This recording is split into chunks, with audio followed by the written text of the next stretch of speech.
સુરતમાં બિરસા મુંડા યુનિવર્સિટી મુદ્દે વિરોધ જોવા મળી રહ્યો છે। ભરતીમાં અનામત નહીં રહેતા કોંગ્રેસે વિરોધ કર્યો।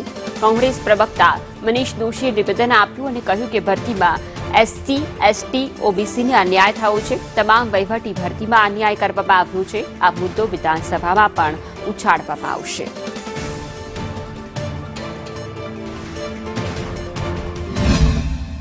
જગ્યા નથી આદિવાસી ભાઈ બહેનો માટે અનામત, નથી અનુસૂચિત જાતિ માટેની કોઈ અનામત, નથી બક્ષીપંચ માટે એસસીબીસી માટે કોઈ અનામત। એટલે કે એસસી, એસટી, ઓબીસીનું સત્તાવાર રીતે સરકારી યુનિવર્સિટીમાં બંધારણની જોગવાઈ અનુસાર અનામતની પ્રથા હોય।